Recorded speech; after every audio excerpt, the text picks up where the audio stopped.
Hello hi everyone, good morning. ಎಲ್ಲ ಹೇಗಿದ್ದೀರಾ? ನೋಡಿ, ಇವತ್ತು ನಾನು ತರಕಾರಿ ತಂದಿದ್ದೇನೆ, ಬೆಂಡೆಕಾಯಿ ತಂದಿದ್ದೇನೆ. ಬೆಂಡೆಕಾಯಿ ಪುಳಿ ಮುಂಚಿ ಮಾಡುವ ಅಂತ. ತರಕಾರಿ ತಿನ್ನೋದು ತುಂಬ ಕಡಿಮೆ ಅಲ್ಲ, ಆದರೆ ಈ ಥರ ಮಾಡಿದರೆ ಎಲ್ಲರೂ ತಿಂತಾರೆ ತರಕಾರಿ. ನಾವು ಪುಳಿ ಮುಂಚಿ ಮಾಡಿದರೆ ತುಂಬ ಖಾರ ಖಾರ ಆಗಿ ತುಂಬ ಟೇಸ್ಟಿಯಾಗಿರುತ್ತೆ. ನಾನು ಬೆಂಡೆಕಾಯಿ ತಂದಿದ್ದೇನೆ ನೋಡಿ, ಈ ಥರ ಕಟ್ ಮಾಡಿ ಇಟ್ಟಿದ್ದೇನೆ ಹೀಗೆ ಕ್ರಾಸ್ ಆಗಿ. ಇದು ಯಾಕೆ ಕಟ್ ಮಾಡೋದಂದರೆ, ಇದರಲ್ಲಿ ಹುಳ ಎಲ್ಲ ಏನಾದರೂ ಇದ್ದರೆ ನಮಗೆ ಗೊತ್ತಾಗುತ್ತಲ್ಲ, ಆಗ ನಾವು ಸೈಡ್ಗೆ ಇಡ್ಬೋದಲ್ಲ. ಅದಕ್ಕೆ ಹುಳ ಇದ್ದರೆ ಬೆಂಡೆಕಾಯಲ್ಲಿ ಜಾಸ್ತಿ ಹುಳ ಇರುತ್ತೆ, ಹಾಗೆ ಕಟ್ ಮಾಡುವಾಗ ನಾವು ನೋಡಿ ಕಟ್ ಮಾಡಬೇಕು. ಈಗ ನಾನು ಚೆಂದ ಮಾಡಿ ಕಟ್ ಮಾಡಿ ಇಟ್ಟಿದ್ದೇನೆ, ಇದು ತೊಳೆದು ಕೂಡ ಇಟ್ಟಿದ್ದೇನೆ. ಈಗ ಬೇಯಿಸಲಿಕ್ಕೆ ಇಡುವ. ಮತ್ತು ಇದಕ್ಕೆ ಏನೆಲ್ಲ ಹಾಕಬೇಕು ಸಾಮಗ್ರಿ ನಾನೀಗ ಹೇಳ್ತೇನೆ ನಿಮಗೆ. ನೋಡಿ, ಬೆಂಡೆಕಾಯಿ ಕಟ್ ಮಾಡಿ ಇಟ್ಟಿದ್ದೇನಲ್ಲ, ಅದಕ್ಕೆ ಒಂದು ಟೊಮೆಟೊ ಕೂಡ ಕಟ್ ಮಾಡಿ ಹಾಕಿದ್ದೇನೆ. ಆಮೇಲೆ ನೋಡಿ, ಇಷ್ಟು ಉಪ್ಪು ತಗೊಂಡಿದ್ದೇನೆ, ಇದಕ್ಕೆ ಹಾಕಿ ಆಮೇಲೆ ಒಂದು ಲೋಟ ನೀರು ಹಾಕ್ತೇನೆ. ಯಾಕಂದರೆ ನಾವು ಪುಳಿ ಮುಂಚಿ ಮಾಡೋದಲ್ಲ, ಸ್ವಲ್ಪ ಹಾಕಿದರೆ ಸಾಕು ನೀರು. ಈಗ ಬೇಯಿಸಲಿಕ್ಕೆ ಇಡ್ತೇನೆ ನಾನು.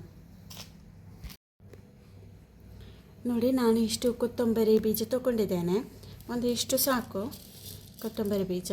ಆಮೇಲೆ ಇಷ್ಟು ಕರಿಮೆಣಸು ತೊಗೊಂಡಿದ್ದೇನೆ, ಮೆಂತ್ಯ ಸ್ವಲ್ಪ, ಜೀರಿಗೆ ಸ್ವಲ್ಪ. ನಾನು ಸಾಸಿವೆ ಹಾಕಲಿಲ್ಲ, ಯಾಕೆಂದರೆ ಸಾಸಿವೆ ನಾನು ಒಗ್ಗರಣೆಗೆ ಹಾಕ್ತೇನೆ ಅಂತ. ಇಲ್ಲಿ ನಾನು ಇಷ್ಟೇ ಐಟಮ್ ತೊಗೊಂಡಿದ್ದೇನೆ. ಇಷ್ಟರಲ್ಲೇ ತುಂಬ ಟೇಸ್ಟಿಯಾಗಿ ಬರುತ್ತೆ ಪದಾರ್ಥ. ಇದನ್ನು ನಾವು ಒಂದು ಸ್ಪೂನ್ ಎಣ್ಣೆ ಹಾಕಿ ನಾವು ಚೆನ್ನಾಗಿ ಫ್ರೈ ಮಾಡುವ. ನೋಡಿ, ನಾನು ಈಗ ಫ್ರೈ ಮಾಡಿ ಆಗಿದೆ ನಂದು. ಒಂದು ಸ್ಪೂನ್ ಎಣ್ಣೆ ಹಾಕಿ ನಾನು ನೋಡಿ ಹೀಗೆ ಫ್ರೈ ಮಾಡಿದ್ದೇನೆ. ಇದು ಹಸಿ ವಾಸನೆ ಹೋಗಬೇಕು, ಅಲ್ಲಿ ತನಕ ನಾನು ಫ್ರೈ ಮಾಡಿದ್ದೇನೆ. ಇದನ್ನು ಈಗ ಮಿಕ್ಸಿ ಜಾರಿಗೆ ಹಾಕುವ. ನೋಡಿ, ಈಗ ನಾನು ಮಸಾಲೆ ರೆಡಿ ಮಾಡಿದ್ದೇನೆ. ಇದಕ್ಕೆ ಇದೇ ಮೇನ್ ಮಸಾಲೆ, ತುಂಬ ಟೇಸ್ಟಿಯಾಗಿ ಬರುತ್ತೆ. ನಾನೊಂದು ನೀರುಳ್ಳಿ ತೊಗೊಂಡಿದ್ದೇನೆ, ಕಟ್ ಮಾಡಿ ಇಟ್ಟಿದ್ದೇನೆ. ಆಮೇಲೆ ನೋಡಿ, ಇದು ಒಗ್ಗರಣೆ ಸೊಪ್ಪು ಅದು ಸ್ವಲ್ಪ ಹಾಕಿದ್ದೇನೆ. ಆಮೇಲೆ ಒಂದು 4 ಬೆಳ್ಳುಳ್ಳಿ ಅದನ್ನು ಕಟ್ ಮಾಡಿ ಹಾಕಿದ್ದೇನೆ. ಇದನ್ನು ಒಂದು ಸ್ಪೂನ್ ಎಣ್ಣೆ ಹಾಕಿ ನಾವು ಒಂದು ಫ್ರೈ ಮಾಡಿ ಮತ್ತು ಮಿಕ್ಸಿ ಜಾರಿಗೆ ಹಾಕುವ. ನೋಡಿ, ನಾನು ಬಾಣಲೆಗೆ ಇಷ್ಟು ಮೆಣಸು ತೊಗೊಂಡಿದ್ದೇನೆ. ನಾನು ಉದ್ದ ಮೆಣಸು ಮಾತ್ರ ತೊಗೊಂಡಿದ್ದೇನೆ, ಕೆಂಪು ಮೆಣಸು. ಗಿಡ್ಡ ತೊಗೊಳ್ಳಿಲ್ಲ, ತುಂಬ ಖಾರ ಆಗುತ್ತೆ ಅಂತ. ಯಾಕಂದರೆ ನಮ್ಮ ಮನೆಯಲ್ಲಿ ಮಗು ಇದೆ, ಹಾಗಾಗಿ ನಾನು ಜಾಸ್ತಿ ಖಾರ ಮಾಡಲಿಕ್ಕೆ ಹೋಗಲಿಲ್ಲ. ನೀವು ಬೇಕಾದರೆ ಖಾರ ಅಂತ ಬೇಕಾದರೆ ನೀವು ಗಿಡ್ಡ ಮೆಣಸು ಕೂಡ ಇದಕ್ಕೆ ಒಂದು 5-6 ಆ್ಯಡ್ ಮಾಡ್ಬೋದು. ನಾನು ಆ್ಯಡ್ ಮಾಡಲಿಲ್ಲ, ಉದ್ದ ಮೆಣಸು ಮಾತ್ರ ಇಷ್ಟು ತೊಗೊಂಡಿದ್ದೇನೆ. ಇದಕ್ಕೆ ಈಗ 1 ಸ್ಪೂನ್ ಹಾಕಿ ನಾನು ಚೆನ್ನಾಗಿ ಫ್ರೈ ಮಾಡಿ ಇದನ್ನು ಕೂಡ ನಾನು ತಣ್ಣಗಾದ್ಮೇಲೆ ಮಿಕ್ಸಿ ಜಾರಿಗೆ ಹಾಕ್ತೇನೆ.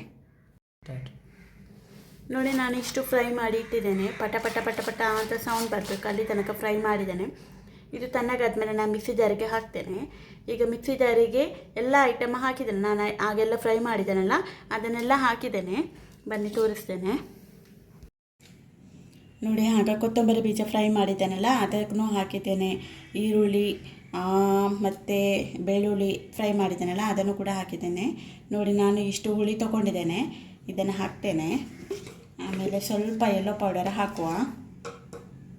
ನಾನು ಇಷ್ಟು ತೊಗೊಂಡಿದ್ದೇನೆ, ಇಷ್ಟು ಹಾಕ್ತೇನೆ. ಈಗ ಮೆಣಸು ಹಾಕ್ತೇನೆ, ಅದನ್ನು ಹಾಕಿ ಚೆಂದ ಮಾಡಿ ಸ್ವಲ್ಪ ನೀರು ಹಾಕಿ ಚೆಂದ ಮಾಡಿ ತುಂಬ ಸಣ್ಣ ಆಗಬೇಕು ಅಷ್ಟು ನಾವು ಗ್ರೈಂಡ್ ಮಾಡುವ. ನೋಡಿ, ಆಗ ಬೇಯಲಿಕ್ಕೆ ಇಟ್ಟಿದ್ದೇನಲ್ಲ ಅದನ್ನು ನಾನು ಅರೆಬರೆ ಬೇಯಿಸಿದ್ದೇನೆ. ಬೆಂಡೆಕಾಯಿ ಫುಲ್ಲು ಬೇಯಿಸ್ಲಿಕ್ಕೆ ಹೋಗಲಿಲ್ಲ, ಯಾಕೆಂದರೆ ನಾವು ಹಾಕ್ತೇವಲ್ಲ ಸಾಮಗ್ರಿ ಸಣ್ಣ ಮಾಡಿದ್ದು, ಅದು ಅದರಲ್ಲಿ ಬೇಯ್ತದೆ ತುಂಬ. ಅದಕ್ಕೆ ತುಂಬ ಬೇಯಿದ್ರೆ ಅದೆಲ್ಲ ಹುಳಿ ಆಗುತ್ತೆ ಬೆಂಡೆಕಾಯಿ. ಅದಕ್ಕೆ ಅರೆಬರೆ ಬೇಯಿಸಿ ನಾನು ಬಂದ್ ಮಾಡಿ ಇಟ್ಟಿದ್ದೇನೆ. ಈಗ ನೋಡಿ, ನಾನು ಮಿಕ್ಸಿ ಜಾರಿಗೆ ಹಾಕಿದ ಸಾಮಗ್ರಿ ಎಲ್ಲ ಇಷ್ಟು ಸಣ್ಣ ಮಾಡಿದ್ದೇನೆ, ತುಂಬ ಸಣ್ಣ ಆಗಿದೆ. ಇದನ್ನು ನಾನು ಇದಕ್ಕೆ ಹಾಕಿ ಚೆಂದ ಮಾಡಿ ನಾನು ಕುದಿಸ್ತೇನೆ. ನೋಡಿ, ನಾನು ಮಸಾಲೆ ಎಲ್ಲ ಮಿಕ್ಸ್ ಮಾಡಿದ್ದೇನೆ. ಈಗ ಅದರಲ್ಲಿ ನಾನು ಬೆಂಡೆಕಾಯಿಯನ್ನು ಬೇಯಿಸ್ತಾ ಇದ್ದೇನೆ, ಚೆಂದ ಮಾಡಿ ಬೇಯಲಿ. ಆಮೇಲೆ ಆಯಿತು, ನಮ್ಮದು ಒಗ್ಗರಣೆ ಕೊಟ್ಟರೆ ನಮ್ಮದು ಬೆಂಡೆಕಾಯಿ ಪುಳಿ ಮುಂಚಿ ರೆಡಿ ಆಯಿತು. ನೋಡಿ, ಎಷ್ಟು ಚೆಂದ ಕಲರ್ ಬಂದಿದೆ, ಅಷ್ಟೇ ಒಳ್ಳೆ ಘಮ ಸ್ಮೆಲ್ ಬರ್ತಾ ಉಂಟು. ತರಕಾರಿ ಈ ಥರ ಮಾಡಿಕೊಟ್ರೆ ಯಾರು ಬೇಕಾದರೂ ಕೂಡ ತಿಂತಾರೆ. ನೀವು ಕೂಡ ಮನೆಯಲ್ಲಿ ಟ್ರೈ ಮಾಡದೇ ಇರಬೇಡಿ, ಈ ಥರ ತುಂಬ ಟೇಸ್ಟಿಯಾಗಿ ಬರುತ್ತೆ. ಬೆಂಡೆಕಾಯಿ ಸಾರು ಮಾಡಿದರೆ ಸ್ವಲ್ಪ ಸಪ್ಪೆಯಾಗಿರುತ್ತೆ, ಈ ಥರ ಮಾಡಿದರೆ ತುಂಬ ಟೇಸ್ಟಿಯಾಗಿ ಬರುತ್ತೆ. ಅನ್ನಕ್ಕೂ ಮತ್ತು ಗಂಜಿಗೂ ಕೂಡ ಊಟ ಮಾಡ್ಬೋದು ಇದನ್ನು ಚೆಂದ ಮಾಡಿ. ಆಯಿತು, ಇದನ್ನು ಬೇಯಿಸಲಿಕ್ಕೆ ಇಡುವ. ಒಂದು 2-3 ನಿಮಿಷ ಚೆನ್ನಾಗಿ ಕುದೀಲಿ. ನೋಡಿ, ನಮ್ಮದು ಬೆಂಡೆಕಾಯಿ ಪುಳಿ ಮುಂಚಿ ಎಷ್ಟು ಚೆಂದ ಮಾಡಿ ರೆಡಿಯಾಗಿದೆ ನೋಡಿ. ಇಷ್ಟು ಬೆಂದರೆ ಸಾಕು.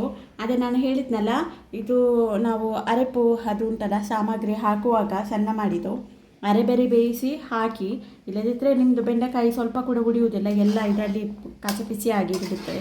ಈಗ ನೋಡಿ ಚಂದ ಮಾಡಿ ಬೆಂದಿದೆ, ನಮ್ಮದು ಕೂಡ ಚಂದ ಬೆಂಡೆಕಾಯಿ ಎಲ್ಲ ಬೆಂದಾಗಿದೆ, ನಮ್ಮದು ರೆಡಿಯಾಗಿದೆ. ಈಗ ಇದಕ್ಕೆ ಒಂದು ಒಗ್ಗರಣೆ ಹಾಕುವ, ನಾವು ಸಾಸಿವೆ ಒಗ್ಗರಣೆ ಹಾಕುವ, ಭಾಳ ಟೇಸ್ಟಿಯಾಗಿರುತ್ತೆ ನೋಡಿ. ಒಗ್ಗರಣೆಗೆ ನಾನು ಬಾಣಲೆಗೆ ಇಷ್ಟು ಎಣ್ಣೆ ಹಾಕಿದ್ದೇನೆ, ಇದಕ್ಕೆ ನಾನು ಇಷ್ಟು ಸಾಸಿವೆ ಹಾಕ್ತಿದ್ದೇನೆ. ಇದು ಸಾಸಿವೆ ಪಟ ಪಟ ಪಟ ಪಟ ಹಾಕುವಾಗ ಬೆಳ್ಳುಳ್ಳಿ ಮತ್ತು ಒಗ್ಗರಣೆ ಸೊಪ್ಪು ಹಾಕುವ ನಾವು.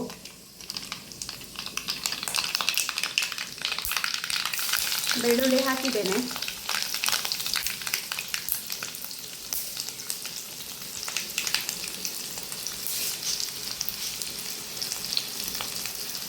ನೋಡಿ ನಾನು ಇಷ್ಟು ಒಗ್ಗರಣೆ ಸೊಪ್ಪು ತೊಗೊಂಡಿದ್ದೇನೆ, ಇದನ್ನು ಕೂಡ ಹಾಕ್ತಿದ್ದೇನೆ. ಬೆಳ್ಳುಳ್ಳಿ ಸ್ವಲ್ಪ ಕಾಯಿದೆ, ಆಮೇಲೆ ಹಾಕುವ.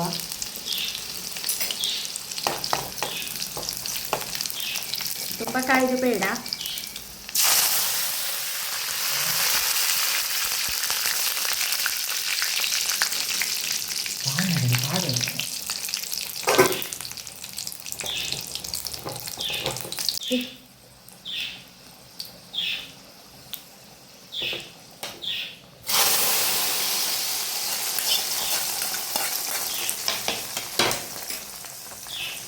ನೋಡಿ ಒಗ್ಗರಣೆ ಹಾಕಿದ್ದೇನೆ,